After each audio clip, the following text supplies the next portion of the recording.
السلام علیکم ناظرین، آپ دیکھ رہے ہیں KPN HD اور میں ہوں آپ کے ساتھ کنزہ ندیم۔ مظفرآباد دارالحکومت میں غیر اعلانیہ اور طویل لوڈ شیڈنگ کا سلسلہ شدت اختیار کر گیا۔ شدید گرمی کی وجہ سے عوام مشکلات کا شکار۔ غیر اعلانیہ اور طویل لوڈ شیڈنگ کے خلاف عوام سراپا احتجاج۔ لوڈ شیڈنگ ختم کرنے کا مطالبہ۔ تفصیلات کے مطابق دارالحکومت مظفرآباد میں بجلی کی غیر اعلانیہ لوڈ شیڈنگ معمول بن گئی۔ شہری سراپا احتجاج۔ محکمہ برقیات نے کئی گھنٹوں تک بجلی بند کرنا اپنا وتیرہ بنا رکھا ہے، جس کی وجہ سے شدید گرمی میں بچوں، خواتین اور بیمار افراد کو شدید دشواری کا سامنا کرنا پڑ رہا ہے۔ کئی بار نوٹس میں لانے کے باوجود محکمہ برقیات کا عملہ ٹس سے مس نہیں۔ شہریوں کا کہنا ہے کہ بجلی کی طویل اور غیر اعلانیہ بندش عوام کے ساتھ ناانصافی کی انتہا ہے۔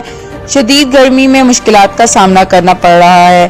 شہریوں نے وزیر اعظم آزاد کشمیر، وزیر برقیات، سیکریٹری برقیات، چیف انجینئر برقیات سمیت دیگر اعلیٰ حکام سے مطالبہ کیا ہے کہ بجلی کی غیر اعلانیہ لوڈ شیڈنگ کا خاتمہ کیا جائے، ورنہ عوام سڑکوں پر نکل کر احتجاج کرنے پر مجبور ہوں گے۔ مزید نیوز اپ ڈیٹ کے لیے دیکھتے رہیے KPN HD۔